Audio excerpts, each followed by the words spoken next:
भगवत गीता की क्लास में जो लोग नहीं जुड़ रहे हैं भगवत गीता की क्लास में, उन्हें ज़रूर जुड़ना चाहिए। बहुत महत्वपूर्ण है। वास्तविक में योग का ग्रंथ है, शुद्ध रूप में योग का ग्रंथ है भगवत गीता, योग सूत्र। उसे हम जानेंगे तो हम जीवन को हम अपने जीवन को बदल सकते हैं। भगवत गीता हमें इसलिए जानना चाहिए।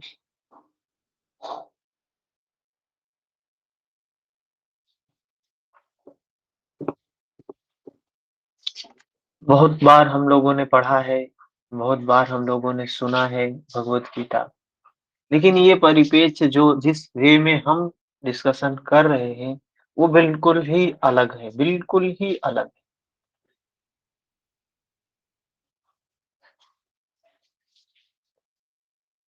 तो चलते हैं हठ योग पर।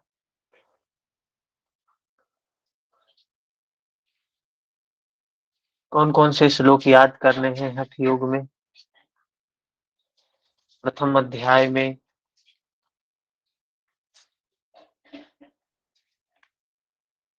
इन श्लोकों का आप सब रोज अभ्यास किया करें। कल से तो हम मान लीजिए दूसरे अध्याय पे चले जाएँगे तो पहले अध्याय के श्लोक छूट जाएँगे। श्री आदिनाथाय नमोऽस्तु तस्मै येनोपदिष्टा हठयोगविद्या विभ्राजते प्रोन्नतराजयोगं आरुढं भिक्षो हृदिरोहिणी। प्रणम्य श्रीगुरुनाथं स्वात्मा रामेण योगिना केवलं राजयोगाय हठविद्योपदिश्यते। इसके बाद अशेषतापतप्तानां समाश्रयमठो हठः अशेषयोगयुक्तानां समाधारकं मठो हठः। हठविद्या परं गोप्या योगिनां सिद्धिमिच्छतां भवेद्वीर्यवती गुप्ता निर्वीर्या तु प्रकाशिता। सुराज्ये धार्मिके देशे सुभिक्षे निरुपद्रवे धनुप्रमाणपर्यन्तं शिलाग्निजलवर्जिते एकान्ते मठिका मध्ये स्थातव्यं हठयोगिना। स्थान 12 नंबर, 13 नंबर कुटिया के बारे में। अल्पद्वारम् आरद्रगर्तविवरम् नात्युच्चनीचायतं सम्यग्गोमयसान्द्रलिप्तम् अमलं निःशेषजन्तोज्झितं बाह्ये मण्डपवेदिकूपरुचिरं प्रकारसंवेष्टितं।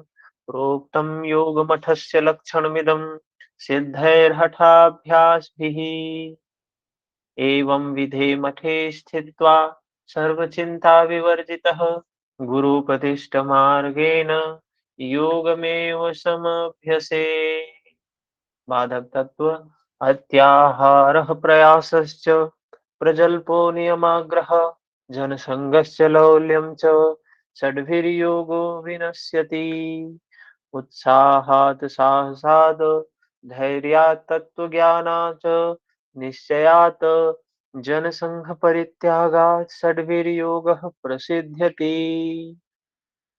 हठस्य प्रथमाङ्गत्वादासनं पूर्वमुच्यते कुर्यात् दासनं स्थैर्यम् आरोग्यं च लांघवम्। इस प्रकार से इतने ये श्लोक हठ योग के हमें बाय हार्ट होने चाहिए, याद होने चाहिए। बाकी चीजें समझ में होनी चाहिए, ये श्लोक हमें याद होने चाहिए। ठीक है। इसके बाद हम चलते हैं आगे। कौन से हैं श्लोक जिन्हें याद करने हैं? हाँ, ये श्लोक अभ्यास का जो क्रम बताया गया है ये भी याद होना चाहिए। आसनं कुंभकं चित्रं मुद्राख्यं करणं तथा अथ नादानुसंधानम अभ्यासानुक्रमो हठे। अभ्यास का क्रम बताया गया है 45 कितना 56 नंबर श्लोक में। ये अभ्यास का क्रम भी हमें याद होना चाहिए। इसके बाद ब्रह्मचारी, मिताहारी, त्यागी, योग परायणा, ये जिसने ये इसका इसका अभ्यास किया उसको सिद्धि प्राप्त हो जाएगी, इसमें कोई संदेह नहीं है। मिताहार का श्लोक बहुत बहुत बहुत महत्वपूर्ण है। सुस्निग्धम मधुराहार चतुर्थांश विवर्जितः भुज्यते शिव संप्रत्यय मिताहारः स उच्यते। पथ्य आहार बताया गया है। कट्वम तीक्ष्ण लवणोष्ण हरित साक्ष वीर तैल तिल सरस पद्य मत्स्यान जादि मांस दधि तक्र कुलथक कोल पिंड्याक हिंगुल सुनपथ्यम हो। इसको याद करने के लिए एक लाइन को पहले याद करें, एक शब्द को पहले पकड़ ले। कट्वाम्ल तीक्ष्ण लवणोष्ण, इतना ही एक लाइन को कम से कम 50 बार बोले इसको। कट्वाम्ल तीक्ष्ण लवणोष्ण, कट्वाम्ल तीक्ष्ण लवणोष्ण हरित साक्ष सौवीर तैल तिल सरस पद्य मत्स्यान, हरित साक्ष सौवीर तैल तिल सरस पद्य मत्स्यान, हरित साक्ष सौवीर तैल तिल सरस पद्य मत्स्यान, अजादि मांस दधि तक्र कुलथक कोल, अजादि मांस दधि तक्र कुलथक कोल, अजादि मांस दधि तक्र कुलथक कोल पिंड्याक हिंगुल सुन्नपथ्यम हो, पिंड्याक हिंगुल सुन्नपथ्यम हो। इस प्रकार से इन श्लोकों को याद करना है। याद होंगे तो एग्जाम देने में मजा आता है। इधर उधर नहीं देखना है। जैसे प्रश्न देखते हैं, माइंड प्रश्न पूरा नहीं होने देता है और जवाब बता देता है यही जवाब। मतलब 5 सेकंड में 10 सेकंड में हम एक प्रश्न को सॉल्व कर लेते हैं अगर हमें ये श्लोक याद है। नहीं तो वहां रीजनिंग लगाते हैं, फिर टाइम लगता है। फिर उसके बाद अपथ्य, पथ्य के बारे में बताया। गोधूमशालीयव षष्टिक शोभनात्रम क्षीराज, गोधूमशालीयव षष्टिक शोभनान्नम क्षीराज खंड नवनीत सीता मधुनी शुंठी पटोलक फलादिक पंचशाकम मुद्रादि दिव्य मुदकम च यमीन्द्र पथ्यम।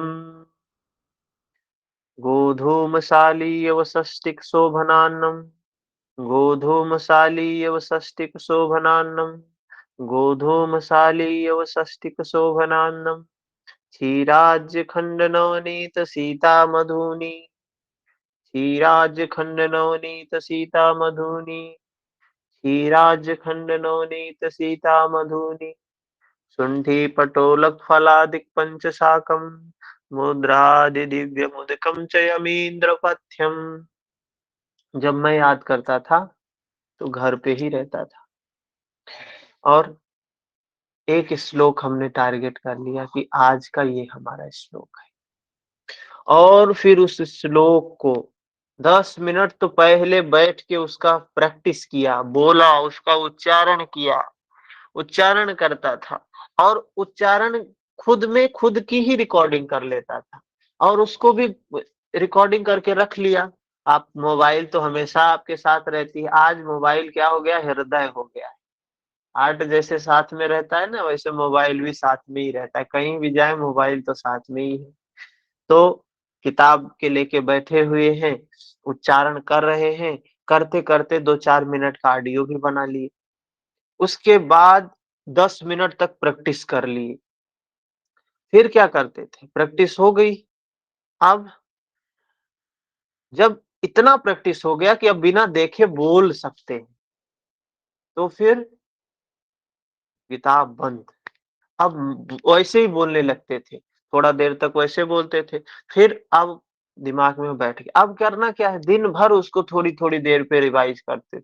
मान लो भूल गए, तो मोबाइल चालू किए, एक बार सुन लिए, रिवीजन हो गया। दिन भर में एक श्लोक हमें याद करना ही था, दिन भर में एक सूत्र हमें याद करना ही था। कितना भी बड़ा सूत्र हो, कितना भी बड़ा श्लोक हो, उससे हमें मतलब नहीं था। हमें था कि आज हमारा एक श्लोक, जब हम एक श्लोक याद कर लेते थे, एक सूत्र याद कर लेते थे, तो हमें लगता था आज हमने कुछ काम किया है। नहीं तो लगता था जैसे कि आज हमारा काम पूरा नहीं हुआ। एक वर्क अपना एक डिसाइड करे कि इतना काम तू करेंगी, अरे अभी अभी इतना जल्दी एग्ज़ाम नहीं होने वाला है और 100 दिन तो हमारे पास ही है ही। 100 दिन में हम पता नहीं क्या-क्या कर सकते हैं, ठीक है? तो इसलिए इन श्लोकों को याद करें। फिर इसके बाद बस ये हो गया, द्वितीय अध्याय इस प्रकार हमारा समाप्त हो जाएगा। फिर प्रथम अध्याय, फिर द्वितीय अध्याय के भी श्लोक हम याद करेंगे आगे। पहले प्रथम अध्याय के श्लोक को समाप्त करिए, फिर द्वितीय अध्याय के श्लोक को हम याद करेंगे। अभी हम चलते हैं आज तृतीय अध्याय पर। आज हमारा जो क्लास है, उस पर है, तीसरे अध्याय पर है। बहुत महत्वपूर्ण है। तीसरा अध्याय 4 अंग बताया है स्वात्माराम जी ने। आसन, कुंभक, मुद्रा, नादानुसंधान। आसन और कुंभक हमने देख लिया। देख लिया? चलते हैं मुद्रा पर। मुद्रा करने से पहले मुद्रा के बारे में तो कुछ बताएँगे, क्यों करने जा रहे हो भाई मुद्रा? क्या ज़रूरत है मुद्रा करने से? क्या होता है मुद्रा से? हैं? और बहुत जगह प्रश्न भी आ जाता है, इंटरव्यू वगैरह में पूछ लेते हैं। इंटरव्यू में पूछ लेते हैं, ये मुद्रा क्या है? तो जो नहीं जानते हैं वो मुद्रा के बारे में प्रवचन करने लगते हैं। मुद्राएँ ज्ञान मुद्रा होती हैं, तो ये मुद्रा होती हैं, तो वो मुद्रा होती है। इन मुद्राओं का ये लाभ है, ये है, वो है। ऐसे ही प्रवचन हम करते रहते हैं, पता नहीं होता है तो। लेकिन अगर हमने पढ़ा है कि मुद्रा प्रकरण हठ प्रदीपिका में एक अध्याय में बताया गया है, तो हम ऐसी बातें नहीं करेंगे। क्या बात करेंगे? तो मुद्रा मुदम आनंदम राति लाति इति मुद्रा। मुद्रा कौन है? जो आनंद को लाने वाली है। मुदम आनंदम राति लाति इति मुद्रा। आनंद को देने वाली, आनंद को लाने वाली मुद्रा है। कोई पूछे अगर मुद्रा क्या है, तो मुदम आनंदम राति लाति इति मुद्रा। मुद्रा आनंद को देने वाली, आनंद को लाने वाली। कुंडलिनी प्रबोधिकम, कुंडलिनी को जगाने वाली मुद्रा है, ठीक है? तो पहले मुद्राओं के बारे में बताने से पहले मुद्राओं की महत्ता को बता दें, इम्पोर्टेंस को बता दें, विशेषता को बता दें। हुँ? हम किसी को जान नहीं रहे, किसी के महत्ता को नहीं जान रहे हैं, तो उतना हम आदर नहीं करते, उतना श्रद्धा नहीं रखते हैं। लेकिन जब हमें पता होता है अरे ये व्यक्ति तो ऐसा है, ऐसा है, ऐसा है, तो उसके लिए हमारे मन में भाव आ जाते हैं। सम्मान का भाव, श्रद्धा उसके प्रति जग जाती है, तो इसलिए हमें चीज़ों के बारे में जानना चाहिए। अध्यात्म के मार्ग में अगर आगे चल रहे हैं तो अध्यात्म की बातें भी हमें पता होनी चाहिए, नहीं पता होंगी तो फिर हम क्या करेंगे? श्रद्धावान नहीं होंगे या अंधश्रद्धा में होंगे। सही श्रद्धा में, विवेक वाली श्रद्धा में नहीं होंगे। तो इसको बताने से पहले पहले महर्षि ये स्वात्माराम जी कुंडली के बारे में बताने जा रहे हैं। मुद्रा क्या करती है? आनंद को लाती है और कुंडलिनी को जगाती है। तो पहले कुंडलिनी के बारे में थोड़ा-सा तो बता दें। कुंडलिनी होती क्या है? कुंडलिनी है क्या? इसके बारे में ही नहीं जान रहे हैं तो क्या करेंगे? तो बताते हैं यहाँ पर स्वात्माराम जी। सैव सै सै सशैलवनधात्रीणाम् यथा धारो अहिनायकः सर्वेषां योगतन्त्राणां तथा दारो हि कुण्डली। जिस प्रकार सर्पों के स्वामी शेषनाग, सर्पों के स्वामी शेषनाग, और भगवान कृष्ण ने क्या कहा भगवद गीता में, मैं सर्पों में शेषनाग हूँ, और उसी शेषनाग पर ये संपूर्ण पृथ्वी सरसों के दाने के रूप में टिकी हुई है बिना भार के। जैसे एक सरसों का दाना हमारे सिर में रह जाए, उसका भार हमें पता नहीं चलता है, वैसे ही वो पृथ्वी भी उस शेषनाग के ऊपर टिकी हुई है। उसी प्रकार संपूर्ण योग तंत्रों का आधार कुंडलिनी है। जैसे पृथ्वी का आधार शेषनाग है, ऐसे ही संपूर्ण योग तंत्र। देखिए, एक तो योग हमारा हठ योग है, हाँ, एक अष्टांग योग है, राज योग है, और भगवान बुद्ध ने बताया, भगवान कृष्ण ने बताया कि योग का स्वरूप वो है। एक तंत्र योग चला, हठ योग चला। तो कह रहे हैं संपूर्ण योग तंत्र का जो आधार है वो है कुंडलिनी, कुंडली शक्ति। इसी के आधार पर योग का मार्ग चलता है। आगे क्या कह रहे हैं, सुप्ता गुरु प्रसादेन,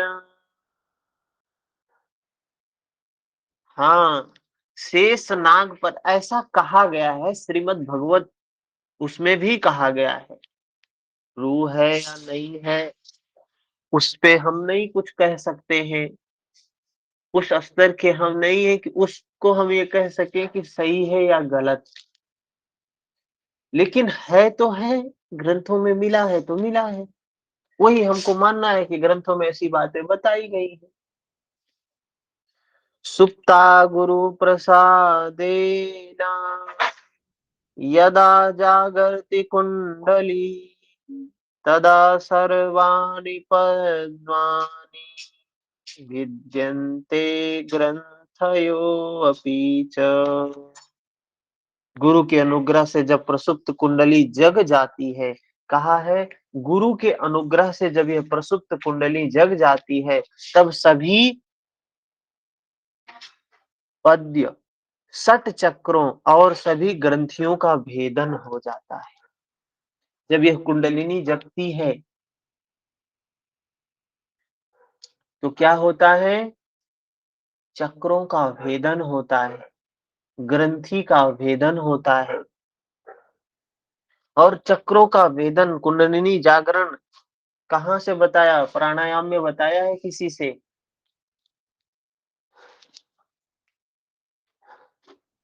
किसी प्राणायाम में बताया है ना, कौन सा प्राणायाम, मत्स्य उज्जाई प्रण कुंडलिनी जागरण, चक्र ग्रंथि भेदन, उज्जाई प्राणायाम से तो नहीं बताया है।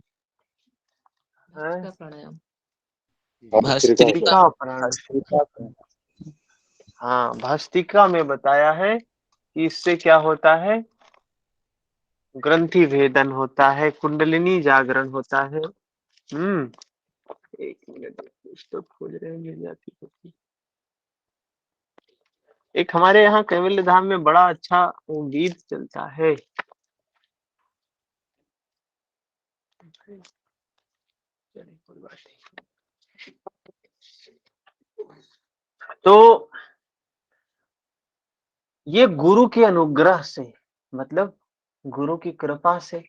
कृपा क्या है गुरु की, गुरु की कृपा यही है कि वो हमें मार्ग बता दिए। गुरु की कृपा ऐसे नहीं होती है, हम क्या मानते हैं, अरे गुरु कृपा करेंगे सब कुछ हो जाए। गुरु का कृपा क्या है, वो मार्ग बताएगा। टीचर क्या करता है, बस चीजें बताता है, चलना ना चलना तो वो आपका काम है। चलेंगे तो प्राप्त कर लेंगे, नहीं चलेंगे तो नहीं प्राप्त करेंगे, लेकिन चलना पड़ेगा। कोई सोचे कि गुरु बस हाथ ऐसे रख दिए हमारे ऊपर और हमारी कुंडलिनी जग गई, तो ऐसा संभव है क्या, कोई गुरु ऐसा नहीं है। अगर ऐसा कर रहा है तो सिर्फ और सिर्फ भ्रमित कर रहा है लोगों को। किसी की कुंडलिनी किसी के हाथ रखने से नहीं जगेगी, अभ्यास से होगी, प्रैक्टिस से होगा। गुरु सिर्फ इतना करता है, कृपा यही है गुरु की कि वो मार्ग को बता देता है। गुरु का बताना ही उसकी कृपा है। ठीक है, जिससे ग्रंथि भेदन होता है, चक्र। तो ये ग्रंथि भेदन, चक्र भेदन क्या होता है? कहते हैं ह्यूमन, मनुष्य का जो ब्रेन है उसका कुछ 1% ही प्रयोग किया जाता है। कोई व्यक्ति अपने जीवन में अपने ब्रेन की क्षमता का बस एक, अधिक से अधिक जो बड़े-बड़े साइंटिस्ट हैं, वो लोग भी 1% या कुछ परसेंट ही प्रयोग कर पाते हैं अपने ब्रेन की स्ट्रेंथ का। योग का मार्ग जो है, ये ग्रंथि भेदन के माध्यम से वो सर्वज्ञता तक स्थिति प्राप्त कर सकता है, सब कुछ जानने, मतलब ब्रेन का 100% प्रयोग किया जा सकता है। ब्रेन की कैपेसिटी का 100% प्रयोग किया जा सकता है, और वो मार्ग है योग का। योगियों ने किया है। ठीक है, तो जब सुषुम्ना, जब यह कुंडलिनी जगती है और प्राण सुषुम्ना मार्ग, राजमार्ग, प्राण क्या है आगे बताया है ये, प्राणस्य शून्य पदवी तदा राजपथायते, तदा चित्तम निरालंबम, तदा कालस्य वंचनम। तीसरे श्लोक में कह रहे हैं, जब सुषुम्ना प्राण के लिए राजमार्ग के समान सुखदायी हो जाती, हमारा प्राण कहाँ आवागमन करता है? अभी वर्तमान में किसकी श्वास कहाँ से चल रही, कोई बताएगा? वो नाड़ियां हैं इड़ा और पिंगला, चेक करें, अपना ही चेक करें, श्वास अभी कहाँ से चल रही, इड़ा से कि पिंगला से? इड़ा से। इड़ा से। इड़ा कौन सी है, बाई नासिका या दाई नासिका? बाएं सर। बाई नासिका। अभी देखिए सभी लोगों की, मोस्टली अभी सभी लोगों की इड़ा नासिका चल रही होगी, बाई नासिका चल रही होगी। लेकिन जब सुषुम्ना कब चलती है? जब इड़ा और पिंगला दोनों चलने लगे, दोनों चलने लगे, मतलब दोनों बराबर चल रही हैं, कोई घटा बढ़ी नहीं है, उसको कहेंगे मध्य मार्ग में है, सुषुम्ना में। तो कहे जब प्राण दोनों में चलने लगे, अर्थात सुषुम्ना प्राण के लिए जब वो अवस्था होती है ना, बताते हैं कि आयुर्वेद में कुछ काल 24 घंटे में कुछ स्पेसिफिक कुछ मिनट ऐसे हैं, 4-6 बार, जिनको समावस्था बोला गया है। क्या बोला गया है? समावस्था। उस समय प्रकृति में सब कुछ सम होता है, जैसे एक ब्रह्म मुहूर्त का काल कहा गया, ब्रह्म मुहूर्त। ब्रह्म मुहूर्त का मतलब क्या है? भगवान कृष्ण कहते हैं मैं समा अवस्था हूँ, मैं समता हूँ। तो वो ब्रह्म की स्थिति होती है, उस समय प्रकृति में समावस्था होती है। इसीलिए कहा जाता है उस समय सोना नहीं चाहिए, ब्रह्म मुहूर्त में हमें जगना चाहिए, ब्रह्म मुहूर्त में हमें उठना चाहिए। उसके उठने से क्या होगा? उस अवस्था में हम बिना, अभी हमें समावस्था में जाने के लिए प्रयत्न करना पड़ेगा, फिर भी मुश्किल होगा, लेकिन उस समय प्रकृति हमारे लिए समावस्था में होती है। तो जब ये सुषुम्ना उसमें चलने लगती, सुषुम्ना में प्राण चलने लगता है, तो ये प्राण के लिए सुषुम्ना राजमार्ग के समान है। राजमार्ग देखा है, हाईवे, और वो हाईवे कौन सा? जो सीधा राजधानी तक जाता है, राजधानी तक जाता है, राजमार्ग है, जिसमें कोई ब्रेकर नहीं है, जिसमें कोई टर्न नहीं है, बिल्कुल सीधा, पता नहीं चलता है गाड़ी की स्पीड क्या है। कहते हैं सुखदाई हो जाता है, जिन जो लोग सफर किए होंगे राजमार्ग पर, देखते हैं कितना बढ़िया रास्ता, चित्त निरालंब हो जाता है, मृत्यु का भय दूर हो जाता है। जिस प्रकार से राजमार्ग पर कोई भय नहीं होता है, सुरक्षित है, एकदम सीधा है, कोई ब्रेकर नहीं, कोई मोड़ नहीं, कोई एक्सीडेंट का वो नहीं, कोई भय नहीं। उसी तरह से जब प्राण सुषुम्ना वाही हो जाता है, सुषुम्ना में चलने लगता है, तो सारा भय समाप्त हो जाता है। तो बताइए, इसीलिए तो हमें ये बता रहे हैं कि सुषुम्ना नाड़ी को खोलना क्यों है, राजमार्ग की जरूरत क्या है, इसलिए जरूरत है। तो सुषुम्ना उस राजमार्ग के बहुत से नाम बताए गए। कितने नाम बताए गए हैं? 7 नाम है। कितने नाम है?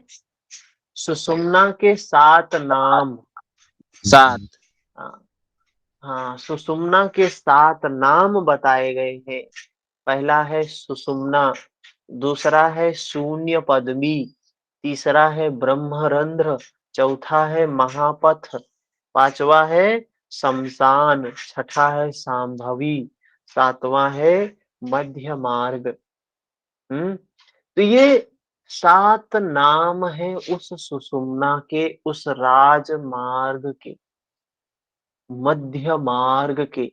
और मध्य मार्ग भी एक नाम है। ठीक है, सुषुम्ना, शून्य पदवी, ब्रह्मरंध्र, महापथ, शमशान, सांभवी और मध्य मार्ग, ये पर्यायवाची हैं। तो कहीं भी आपसे पूछा जा सकता है कि सुषुम्ना क्या है, तो सुषुम्ना एक मार्ग है जिसे राजमार्ग या मध्य मार्ग कहा गया है, महापथ है। और ये सुषुम्ना के पर्यायवाची ये नाम है, जो इड़ा और पिंगला के मध्य में स्थित है। सुषुम्ना कहाँ है? इड़ा और पिंगला के मध्य में स्थित है। शरीर ये में सर 7 वहां नाम। जहाँ हम लोग टीका लगाते हैं वही सुषुम्ना के जगह पर ही टीका लगाया जाता है सर। हाँ, ऐसा बोलते हैं, कुछ है क्या है, लेकिन वो सही बातें तो जो अनुभूति किया होगा वही बता सकता है ना। हाँ, मानते हैं कि ये इड़ा बाई है, इधर पिंगला है, दाएं में पिंगला है, इधर इड़ा है, तो दोनों के मध्य में ये है सुषुम्ना, जहाँ पे हम लोग तिलक करते हैं, आज्ञा चक्र। तो ये मध्य में वो एक जगह पे नहीं है, वो नीचे से, कहा, मूलाधार से और सहस्त्रार तक आई हुई है। मूलाधार से सहस्त्रार तक आई हुई है, ऊपर से नीचे तक। ठीक है, तो क्या फिर कहते हैं 5 नंबर श्लोक में, तस्मात् सर्व प्रयत्नेन प्रबोधयितुमीश्वरी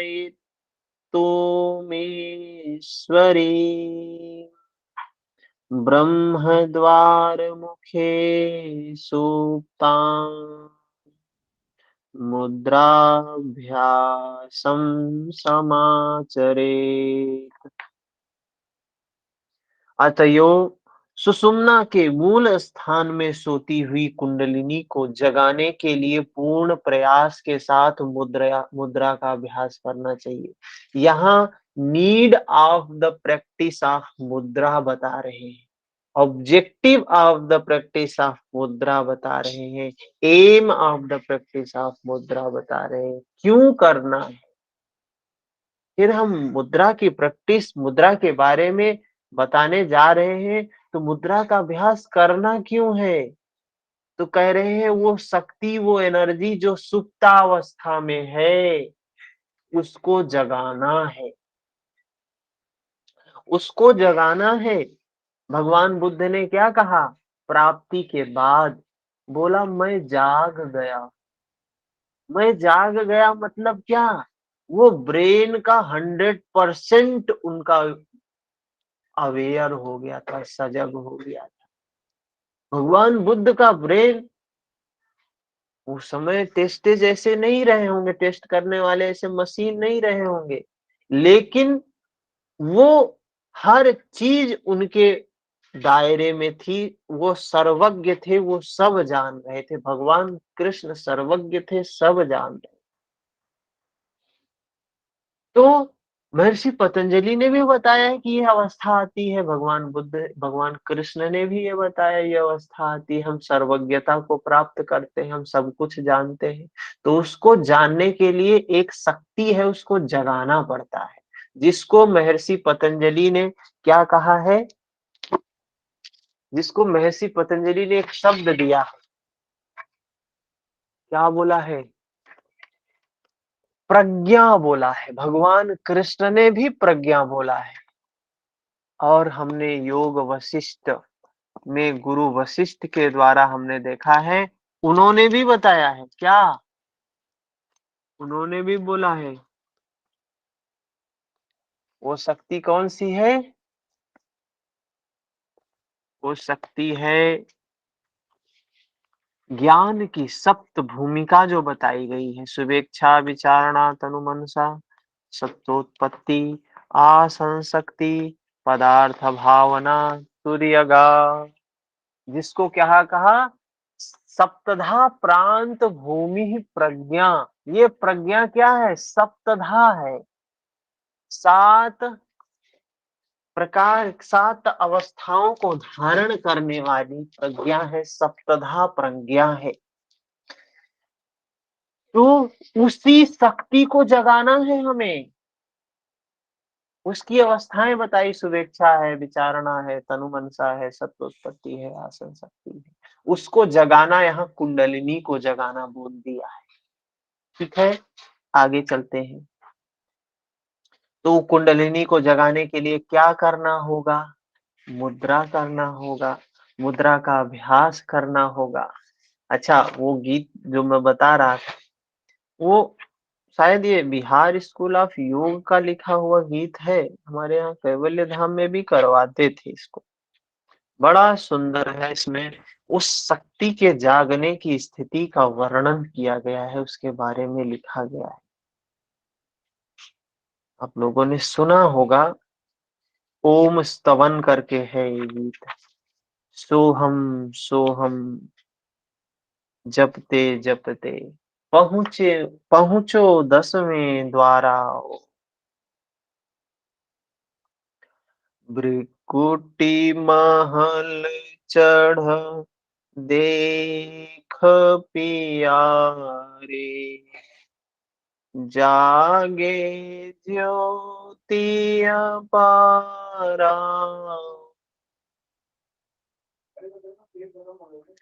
सोहम सोहम जपते जपते पहुँचो 10वें द्वारा, मेरुदंड में बंकनाल है, उल्टी गंगे कहावे,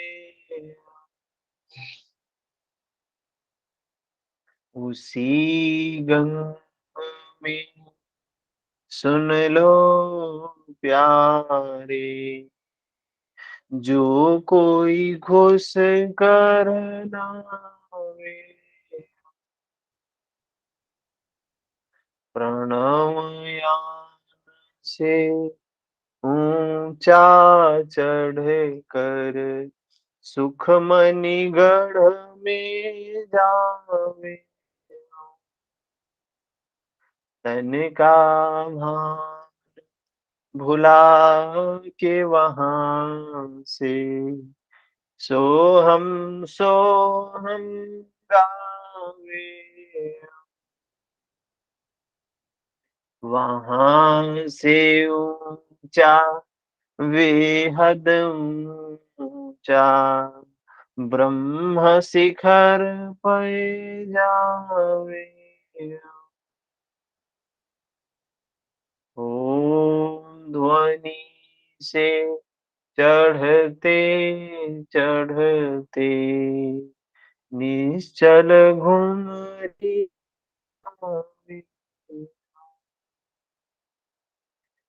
सोहम सोहम जपते जपते पहुँचो 10वें द्वारा। तो ये भजन में क्या कहा गया है? इसमें यही है कि ये बंकनाल, ये एक वे है, इधर इड़ा इधर पिंगला, मध्य में सुषुम्ना है, और उसमें घुस के हमें पार निकलना है। कहाँ पहुंचना है? उस 10वें द्वार पर पहुंचना है, जहां पे वो ज्योति जल रही है, जहां पे, जहां से संपूर्ण प्रकाश दिखाई देता है, संपूर्ण जगत दिखाई देता है। उस भ्रिकुटी महल पर जाना है।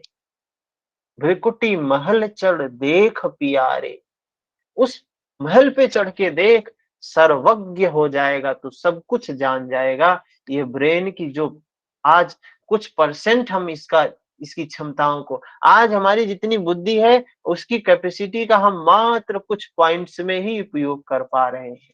हम इसी में, हमको लगता है हम बहुत बुद्धिमान हैं, बहुत शक्तिशाली हैं, बहुत ज्ञानी हैं, बहुत पढ़े लिखे। लेकिन जब सर्वज्ञ हो जाएंगे तो सब हम मिट जाता है, सारी चीजें मिट जाती हैं। तो उस शक्ति को जगाने के लिए इन्होंने कहा, जैसे महर्षि पतंजलि ने प्रज्ञा के लिए, प्रज्ञा को जगाने के लिए क्या बताया है? योगांग अनुष्ठानात शुद्धि से, योग के अंगों को अनुष्ठान करने के लिए बताया। योग के द्वारा उस शक्ति को जगाया जा सकता है। यम नियम आसन प्राणायाम प्रत्याहार धारणा ध्यान समाधि के द्वारा उस शक्ति को जगा के आगे जाया जा सकता है। महर्षि पतंजलि ने ये मार्ग बताया, और उसी शक्ति को इन्होंने कुंडलिनी नाम दिया है। प्रज्ञा उन्होंने बोला, इन्होंने कुंडलिनी बोला है। ये कुंडलिनी शक्ति कैसे जगेगी? तो आसन से जगेगी, प्राणायाम से जगेगी, मुद्रा से जगेगी। कौन से आसन से जगने की बात बताई है? कौन से आसन से उस कुंडलिनी शक्ति के जागने की बात कही है? मत्स्येंद्र नाश। हाँ, प्राणायाम बताया, भस्त्रिका प्राणायाम। फिर मुद्राओं का वर्णन कर रहे हैं, और मुद्राओं के बारे में बताने जा रहे हैं कि ये 10 मुद्राएं हैं। महामुद्रा महाबंधो महावेधश्च खेचरी, उड्डयान मूलबंधश्च बंधो जालंधर भीधः, करणी विपरीताख्या वज्रोली शक्ति चालनम, इदम हि मुद्रा दशकम जरा मरण नाशनम। ये 10 मुद्राएं हैं जो जरा, बुढ़ापा, मृत्यु को दूर करने वाली है। जरा और बुढ़ापा, बुढ़ापा और मृत्यु को समाप्त करने वाली है ये 10 मुद्राएं। महामुद्रा महाबंध महावेद खेचरी, उड्डयान मूलबंध जालंधर बंध विपरीत करनी वज्रोली शक्ति चालन, ये 10 मुद्राएं हैं। आगे चलते हैं, फिर क्या बताते हैं 8 नंबर श्लोक में।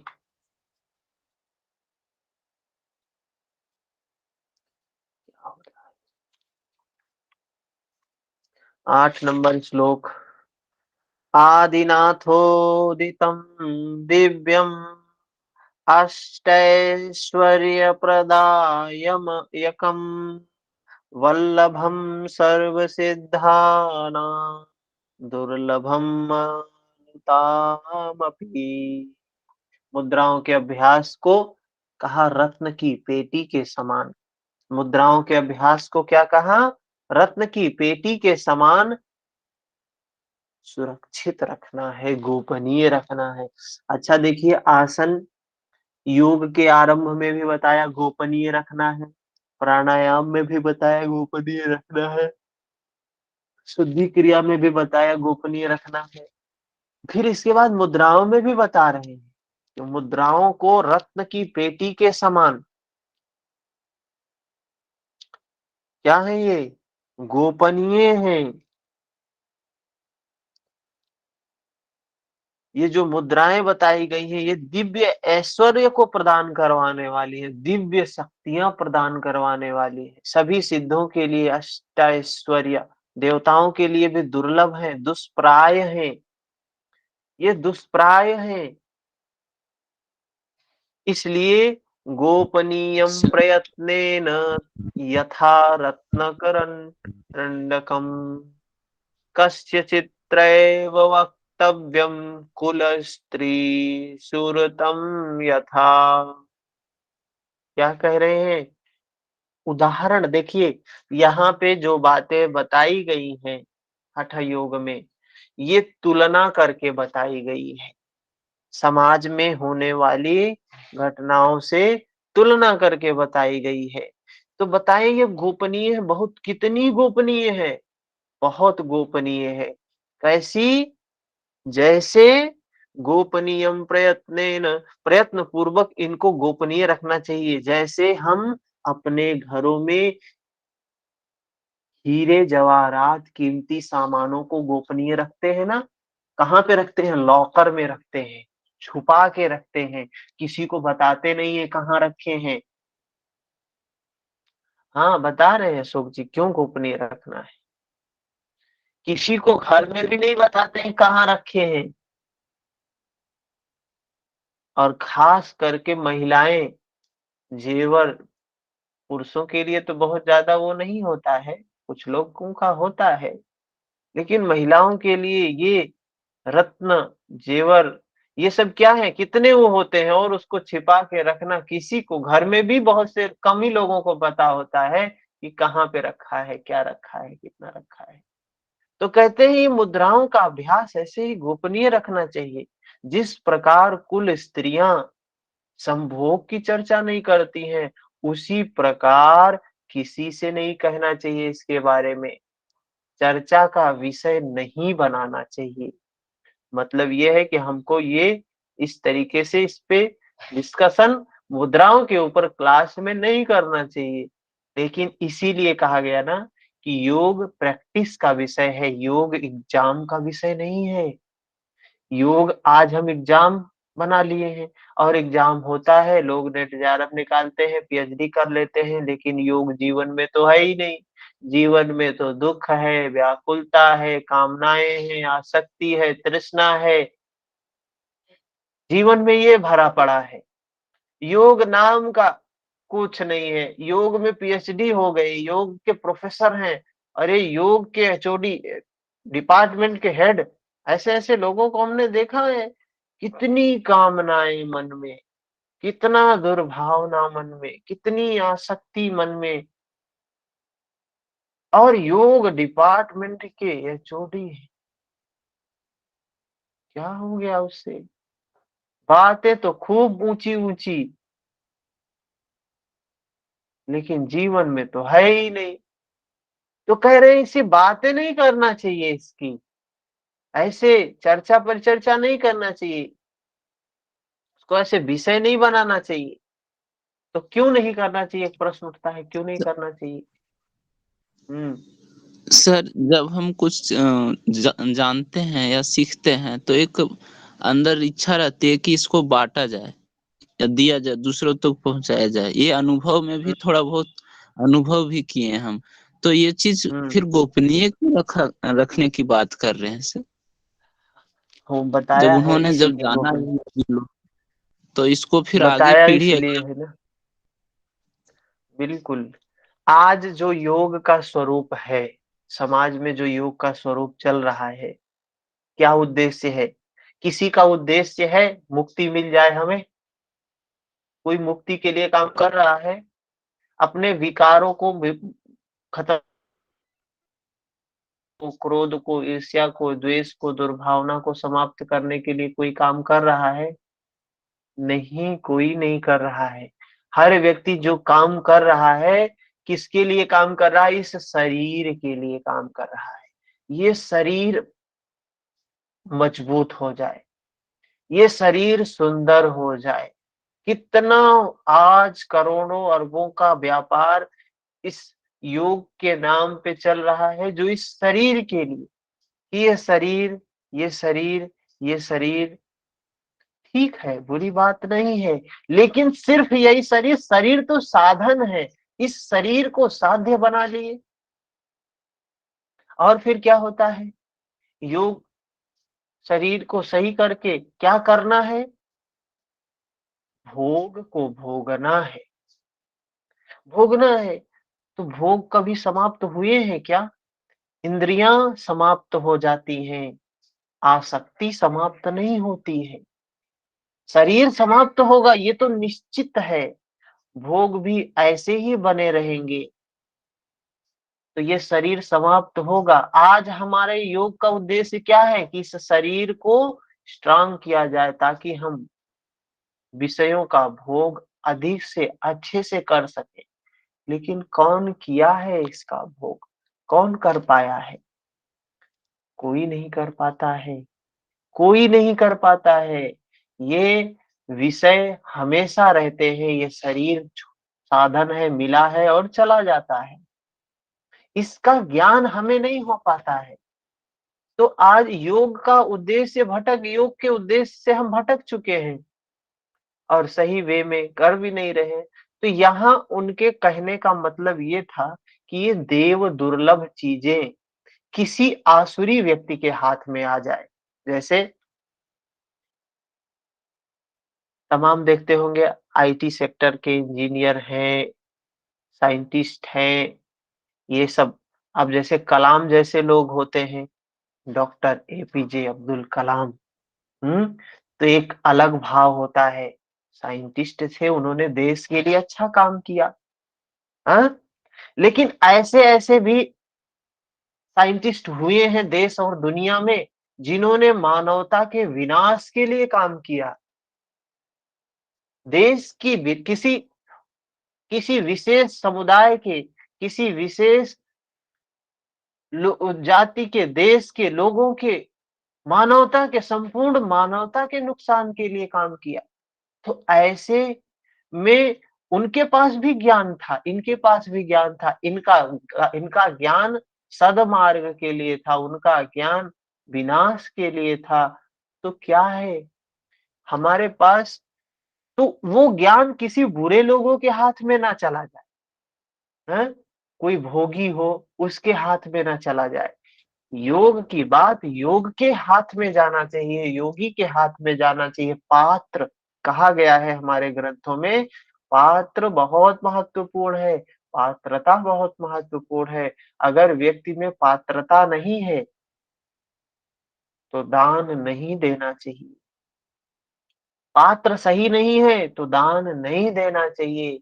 तो हम पात्र तो हूं उसके, कुपात्र को दान नहीं देना चाहिए। क्या होता है उससे? व्यर्थ चला जाता है दान।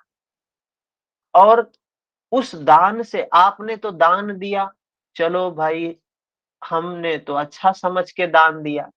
होता है हम धर्म के नाम पे दान देते हैं, फिर पता चलता है कि हमने जो दान दिया था उसका लोग मांस मदिरा के सेवन में उस धन का उपयोग किए हैं। तो क्या हुआ? आपने तो धर्म के लिए दिया था और आपका दान दिया दान धर्म नहीं, उससे अधर्म कर रहे हैं, चित्त को और मैला कर रहे हैं, चित्त को और मैला कर रहे हैं। तो इसलिए बताया कि गोपनीय रखना है। जो पात्र व्यक्ति होगा वो प्रयत्न करेगा, मेहनत करेगा, श्रद्धा के साथ में सेवा करेगा। फिर जब गुरु को लगता है नहीं ये पात्र है तो बताए गुरु। हुँ? और भी चीज़ें हैं कि कोई चीज़ आसानी से मिल जाए तो उसकी हम कीमत नहीं समझते हैं। हुँ? कहा गया है ना, कहावत है कि ये कोई चीज़ हमें आसानी से मिल गई, फ्री में बिना प्रयत्न के मिल गया, तो उसकी हम कीमत नहीं समझते हैं।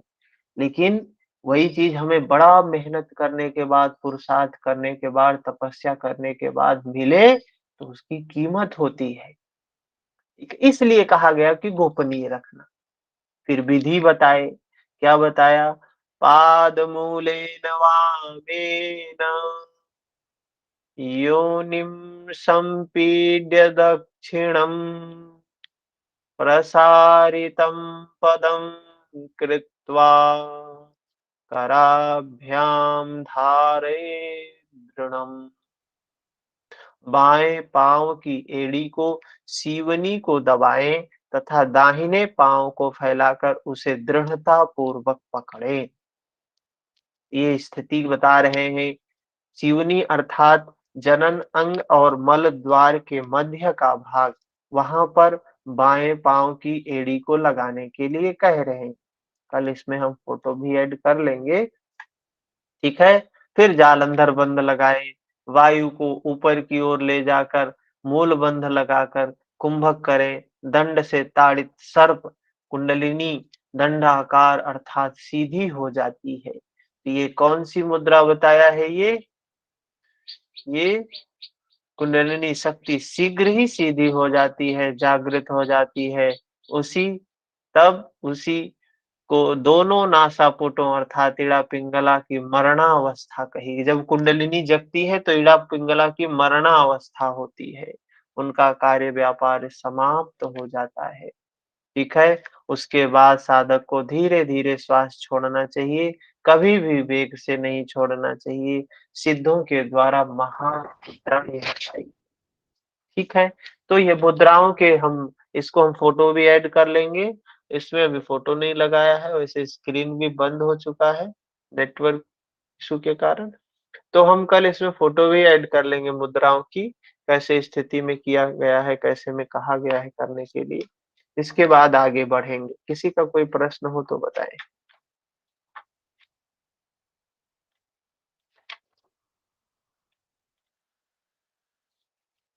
कोई प्रश्न किसी का?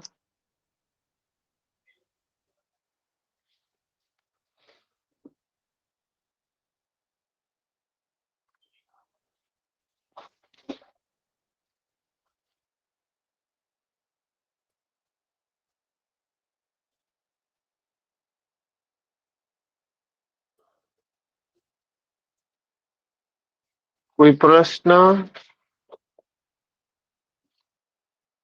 ठीक है, फिर तो मिलते हैं कल सुबह में 6 बजे भगवत गीता के साथ में। हरिओम हरिओम हरिओम हरिओम सर। हरिओम।